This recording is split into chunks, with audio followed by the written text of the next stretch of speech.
This is Professor Buettner, and today we're going to go through a short tutorial about counting chromosomes. So chromosomes can be represented in a lot of different ways. And at the top of your screen you see just basically a line with a dot in the middle, and sometimes that's how a chromosome is drawn in its unreplicated form. The line represents a double helix, so a double strand of DNA that's spiraling, but it's just drawn as a simple line. And then the dot represents the centromere, which is a special point on the chromosome where the spindle fibers will attach during cell division. So an unreplicated chromosome is sometimes referred to as a monad chromosome. So monad would be spelled M-O-N-A-D.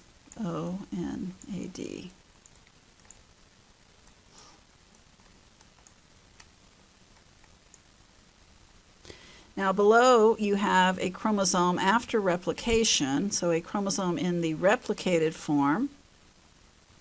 It still contains just one centromere, but there are two what are called chromatids that make up this chromosome. And so this chromosome is still counted as one chromosome, but it's a dyad chromosome. So monad form and dyad form. That's another way of just saying unreplicated chromosome or replicated chromosome. So a dyad is a replicated chromosome, a monad is an unreplicated chromosome. Now here is a pair of chromosomes, a pair of homologous chromosomes, and it's shown in the unreplicated form. So two of the same type of chromosome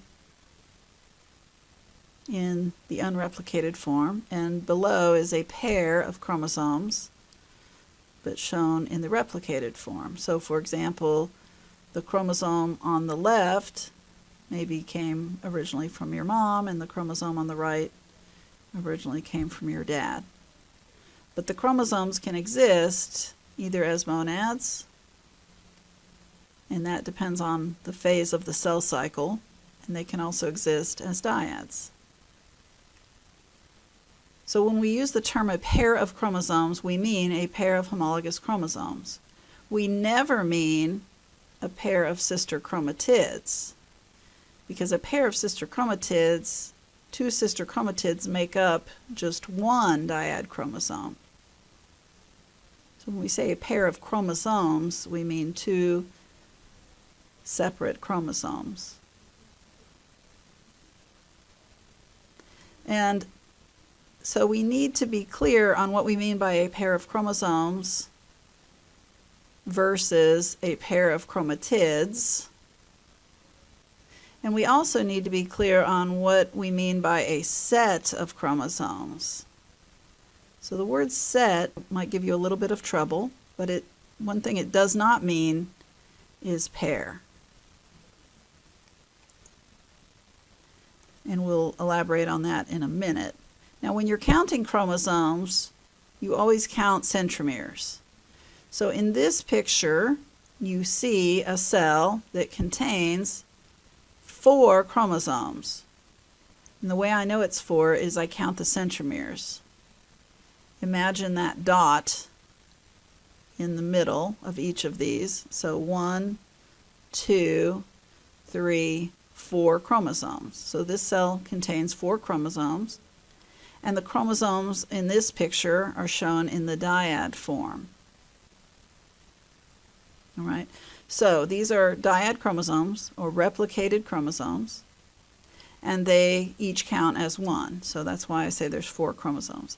If we had unreplicated chromosomes, you would count each unreplicated chromosome as 1 because it also has 1 centromere. So the rule is when you count chromosomes, you count centromeres. That tells you how many chromosomes there are. So this cell contains 4 replicated chromosomes. It also contains 2 pairs of chromosomes because the large blue and the large red make up 1 pair of homologous chromosomes, and the small red and the small blue make up another pair of homologous chromosomes. So we have 2 pairs of homologous chromosomes. So this is a pair, and this is a pair of chromosomes. Now, we also have chromosome sets, and sets of chromosomes are different than pairs. A set of chromosomes would mean one set would be a single copy of each kind. So in this cell you have a big chromosome and a little chromosome that make up a set. And the other big and little make up the other set. All right, so let's do that again.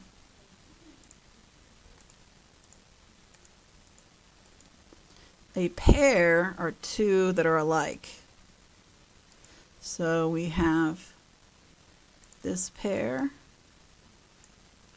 and this pair. But a set is different. A set would be 1 of each type. So we have, this would be a set, and this would be a set. And so those are different concepts, pairs and sets. So let's talk about this again. What is a set of chromosomes? What does that mean? It doesn't mean a pair.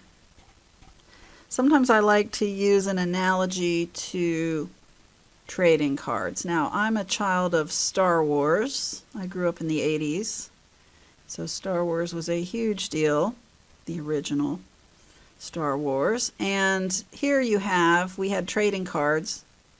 It had the different characters of Star Wars. I think if you found these now, they'd be worth quite a bit. I don't have this, but I found this picture online. All right, so imagine you owned these cards. You have 1 Luke Skywalker, 1 Han Solo, 1 Princess Leia, 1 Chewbacca, etc. And let's say all of these, so there's 11 cards, makes up the full set. So that means if you have 1 of each different kind, you have a full set. All right, so a full set contains 1 of each different kind, 1 of each different character. Now, if you had 2 sets, that would be a lot. You'd have 2 full sets of 11 cards each. So you'd have these 11 over here, which has 1 of each type. That's 1 set. Here's 1 set. And here's the second set.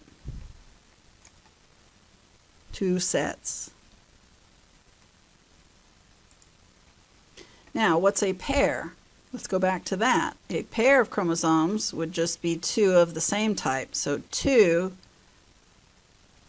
Darth Vader cards would be a pair of cards, sorry. But this is analogous to a pair of chromosomes, 2 of the same type, not connected. They're not sister chromatids, but they're 2 of the same. That's a pair. So you see how a pair is much smaller than a set?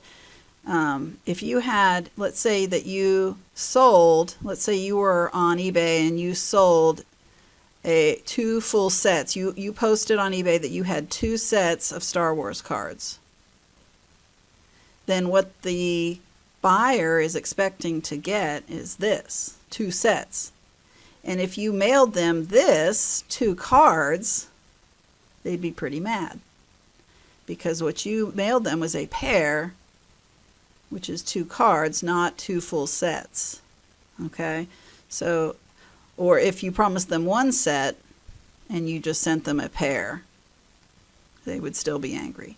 Okay, so a pair is just two of the same type, but a set is one of every different kind. And two sets would be two of every different kind. So, the number of sets in a cell is called the ploidy of the cell. Chromosomes can only be replicated or unreplicated, but cells have ploidy.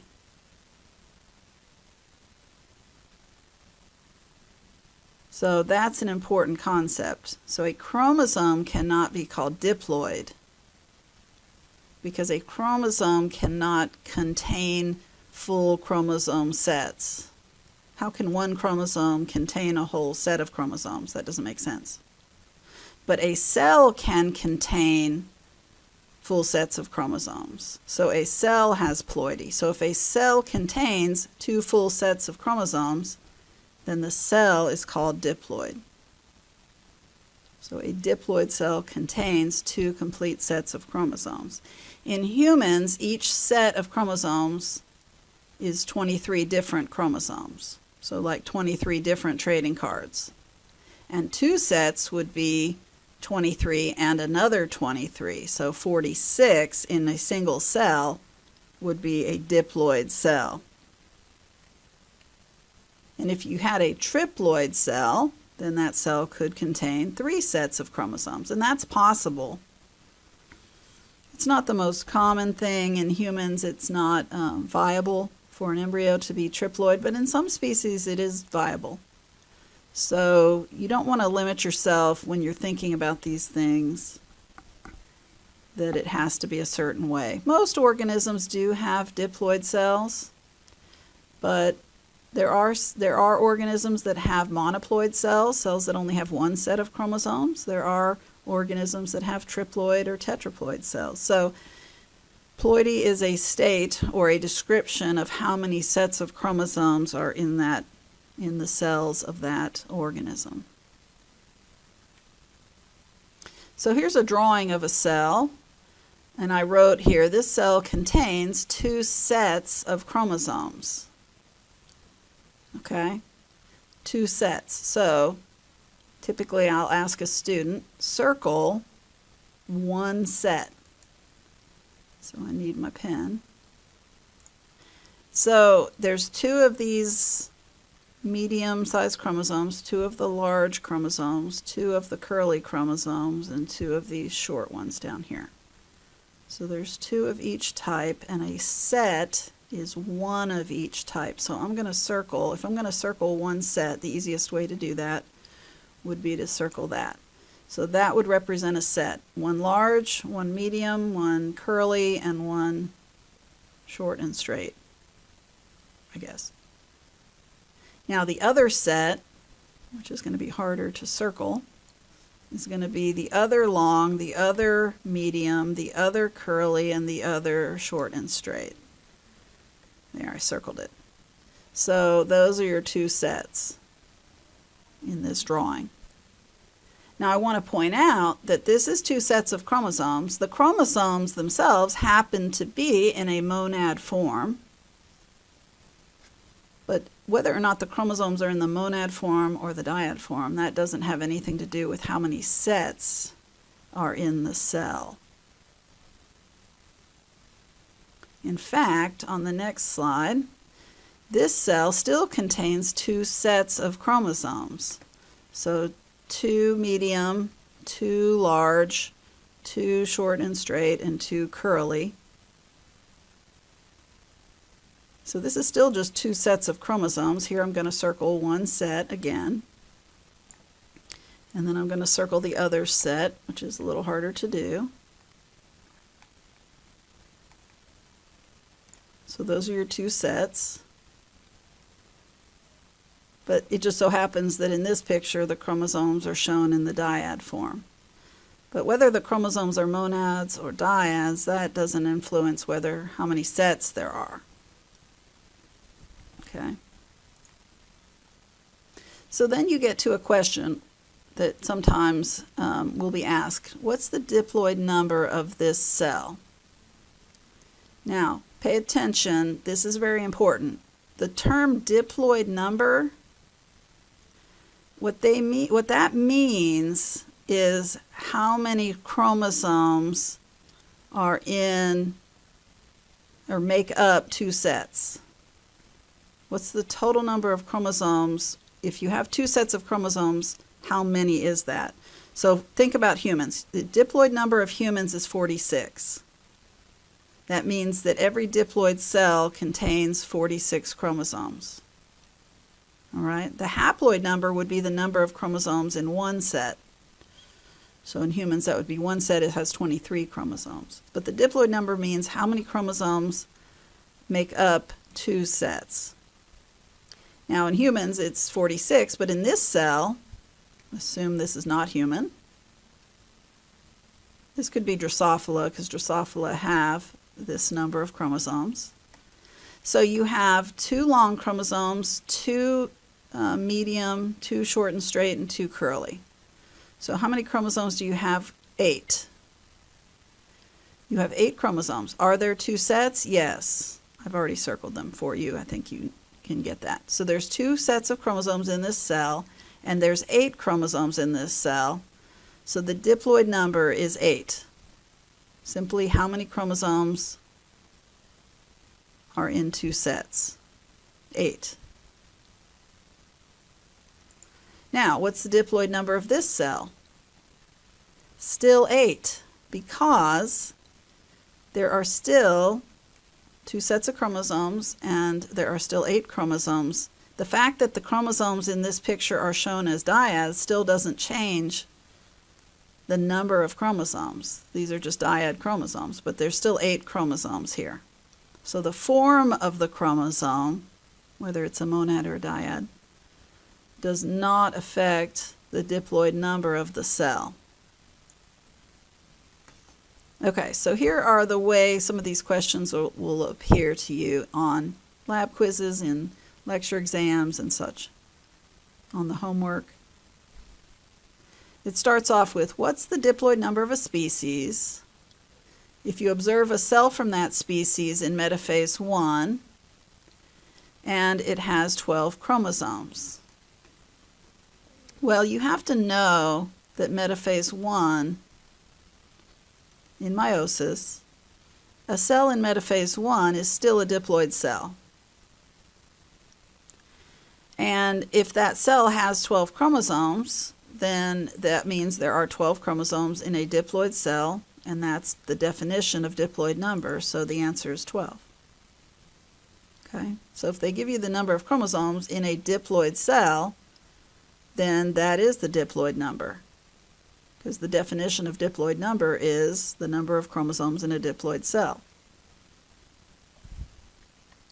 Now, what if they give you this question? What's the diploid number of a species if a cell from that species in prophase 2 has 14 chromosomes? Well, the trick here is that prophase 2 is a haploid cell. In meiosis, by the end of telophase 1, each cell is haploid. So when you go into prophase 2, the cell is still haploid. So if 14 chromosomes are in a haploid cell, what would be the number of chromosomes in a diploid cell? 28. Now, this question, you really have to think through your events of cell division. What's the diploid number of a species if a cell from that species is in anaphase 2 and that cell has 20 chromosomes? Now, a cell in anaphase 2 will have monad chromosomes. And that's one of the tricks, is that you have to be very clear about which phases of cell division have which forms of chromosomes. And you also have to be clear which phases of cell division are diploid cells and which are haploid cells. But knowing that an anaphase 2 cell has monad chromosomes, but that an anaphase 2 cell has a doubled number of chromosomes compared to a metaphase 2 cell. A metaphase 2 cell is a haploid cell with dyad chromosomes. An anaphase 2 cell has monad chromosomes. So these 20 chromosomes in monad form were previously 10 chromosomes in dyad form. If you backtrack, if you think backwards from anaphase 2, go backwards to metaphase 2, 20 chromosomes in the monad form is really 10 chromosomes in the dyad form. But metaphase 2 is a haploid cell, so then you double that number and the answer is 20. Or there's another way you could get to the same answer of 20. If you think about, in anaphase 2, the chromatids have been pulled apart and are now counted as individual chromosomes. So you have 10 monad chromosomes that are being moved to the left of the cell, 10 being moved to the right, so that each gamete will end up with 10 chromosomes, and that's a haploid number. So the diploid number is double. So these are some of the chromosome counting problems that you are going to be asked to do, similar to this. So it's critical that you understand the difference between the word pair and set. You understand what ploidy means, and you understand what monads and dyads are. So be sure that you are very clear on these things. If not, please ask questions.